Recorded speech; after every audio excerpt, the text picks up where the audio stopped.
अनम सलाम अलैकुम बेटा। जी अस्सलाम वालेकुम। वालेकुम सलाम जी मेरा पुत्र। कैसे हैं आप? ठीक है। करम खुदा का, करम अल्लाह का बेटा। जी बिलाल भाई, मेरे ना 2 सवाल हैं आपसे। जी जी एक तो मैंने अपनी बहन का इस्तिखारा करवाना था शादी से रिलेटेड। बताइए। उसका नाम मरियम है हाँ, और लड़के का नाम उसामा है। उसामा और मरियम। जी इस्तिखारा क्या कराना है के? शादी रिश्ता आया है, उसामा का ना रिश्ता है, उसके लिए वो बाहर होता है कनाडा। अच्छा तो मरियम भी यही चाहती थी कि मतलब कि मैं बाहर के मुल्क जाने का, उसको भी शौक है। अच्छा। तो बस अभी बात चल रही है, फाइनलाइज नहीं हुई, बात अभी चल रही है। उसामा तो के पेरेंट्स का नाम पता है आपको? जी उसामा के पेरेंट्स का नाम पता है? जी, अम्मी का नाम रजी है और अब्बू का नाम जाहिद है। और मरियम के पेरेंट्स का नाम? जी जी, वालदा का नाम शाजी है और अब्बू का नाम अहमद है। ओके, अब तुमने ना बिल्कुल मुझे ना न्यूट्रल होके बात बतानी है कि तुम्हें क्या लगता है कि मरियम का मजाज तल्ख है या नरम है? मरियम का मजाज मतलब नॉर्मल है, कभी कभी तल्ख भी हो जाती है, वैसे ठीक है, कॉम्प्रोमाइजिंग है। कॉम्प्रोमाइजिंग वो बिल्कुल नहीं है। आप देखो ये बात, ये दाई से पेट नहीं छुपा सकते ना, वकील से हकीकत नहीं छुपा सकते। सो इस तरह की बात करके सिर्फ अपने आप को मिसगाइड करोगे ना मेरा बेटा। आपको पता है कि वो न्यूट्रल नहीं है, उसका टेम्परामेंट अग्रेसिव है। उसामा सादा आदमी है, सीधा आदमी है और बदतमीजी नहीं लेता। जी जी। अब मरियम के शौक के लिए आप शादी तो कर सकती हैं, लेकिन सूरत हाल ये है कि ये शादी कितनी हैप्पी मैरिज होगी इसका जवाब है नहीं होगी। और उसकी वजह होगी मरियम का एटीट्यूड।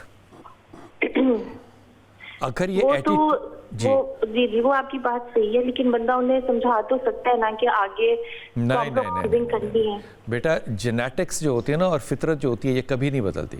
ये रसूल की हदीस है। अगर कोई शख्स ये कहे ना कि मेरी फितरत बदल गई है तो उस पर कभी यकीन नहीं करना। आप जब से मरियम को जानती हैं आपको पता है कि उसका टेम्परामेंट जो है वो किस तरह का है। इसलिए मैं ये बात एहतियात के तौर पे कह रहा हूँ। उसामा भी तो किसी का बेटा है ना बेटे। जी जी। उसकी भी तो जिंदगी कीमती है ना। सिर्फ शौक के लिए तो नहीं हो सकता कि मैंने कनाडा जाना है तो मैंने शादी करनी है। कनाडा के लिए तो नहीं हो सकती ना शादी। मजाजों की शादी होती है। ये मजाज आपस में दोनों के ज़मीन आसमान फ़र्क है। अब इस हकीकत को सामने रखते हुए जो भी फैसला करना है वो कर लो। जी चलिए ठीक है। अच्छा, दूसरा सवाल मेरा ये था, मेरी ना नंद है, सिस्टर इन लॉ, उनका नाम आमना है। उन्हें ना ख्वाब आते हैं जैसे कोई एक औरत है वो उसके पीछे है, और मतलब वो इस तरह डर के उठती है नींद से कि असल में भी वो हकीकत, इतने हकीकती ख्वाब होते हैं कि असल में उसको वो सब कुछ फील होता है। और इतनी दफा रातों को वो यूं डरी भी है और साथ उसके हस्बैंड भी उठ जाते हैं और साथ बच्चे भी उठ जाते हैं। आमना के शौहर का नाम क्या है?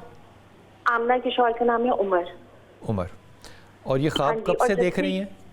ये ख्वाब देख रही हैं तकरीबन 8 साल हो गए हैं। 8 साल हो गए। एक ही ख्वाब आ रहा है, कोई औरत फॉलो कर रही है और ये डर के उठ जाती हैं। जी जी, और जैसे उसके गला दबा रही है या वैसे वो ख्वाब में अल्लाह का नाम ही पढ़ते पढ़ते उठती है।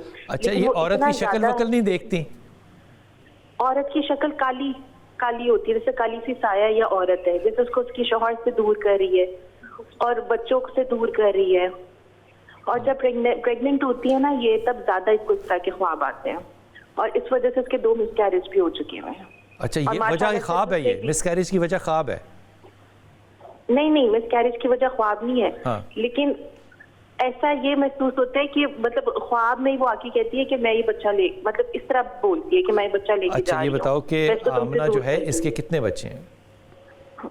इसके माशाल्लाह से 3 बच्चे हैं। 3 बच्चे हैं जी। ठीक हो गया। अब तुमने फ़ोन रख देना है और चिश्ती साहब का मशवरा तुमने सुनना है और वजीफ़ा जो है वो तुमने सुनना है और आमना को भी मशवरा देना है। ये ख्वाब पहले तो बता दे, ख्वाब क्या है? मुझे तो नहीं लगता कि ये कोई बाताबीर ख्वाब है। अच्छा। उनका कोई माजी का ट्रॉमा इनके जहन में 8 साल से आ रहा है, ऐसे बचपन का कोई ऐसा है, या फिर कोई ऐसा इनसिक्योरिटी है जिसकी वजह से ये ख्वाब जो है या तो मुस्तकिल आ रहा है या तो वो जो काली माता है वो कोई हकीकत नहीं है। सुन लीजिए, और काली माता ये इनके नफ्सियात का असर बनाया हुआ एक हेला है। एक दूसरा ये है कि आप ऐसा करें कि सूरह फलक, सूरह नास और सूरह साफ़ात कुरान मजीद में है। सूरह साफ़ात की पहली 10 आयतें उनको पढ़ना शुरू कर दें, पानी पे पढ़ के दम फूंक मार के पीना शुरू कर दें। इंशाल्लाह ये ख्वाब अगर कुछ ऐसा है भी जिसकी वजह से इनके जहन में है वो ख़त्म हो जाएगा, जादू टोना जो भी है।